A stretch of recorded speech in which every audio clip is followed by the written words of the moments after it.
আপনারা এই 10টা কাজ কখনো ছাড়বেন না। আমাকে ওয়াদা করেন এই 10টা কাজ আপনারা বাচ্চাদের ফিউচারের স্বার্থে কখনো ছাড়বেন না ইনশাআল্লাহ। তো আমার 10টা নসিহত হচ্ছে, এক, যে আমাদের বাচ্চাদেরকে ওদের লক্ষ্যটাকে স্থির করাবেন, ওদের জীবনের লক্ষ্যটাকে 1 নাম্বার জান্নাত। এবং আমাদের বরেণ্য যে মানে সিংহ পুরুষরা আছেন উম্মার, ওদেরকে চিনাই দিবেন, ওদের মতো ওদেরকে হতে বলবেন। তোমাকে হামজার মতো হতে হবে, তোমাকে খালিদের মতো হতে হবে, তোমাকে ওমর ইবনে খাত্তাবের মতো হতে হবে, তোমাকে আলী ইবনে আবি তালেবের মতো হতে হবে, তোমাকে মারিয়াম আলাইহিস সালামের মতো হতে হবে, তোমাকে আয়েশার মতো হতে হবে। এই চেতনাগুলো ছোটবেলা থেকে ওর মধ্যে ইনস্টল করে।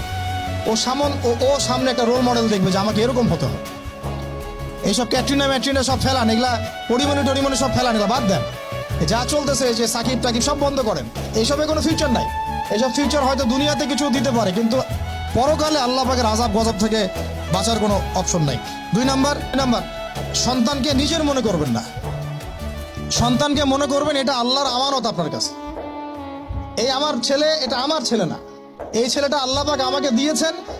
বিশ্বাস করেন আমরা তো ওকে নেওয়ার জন্য চেষ্টাও করি নাই। এমন হয়নি আপনাদের সময়?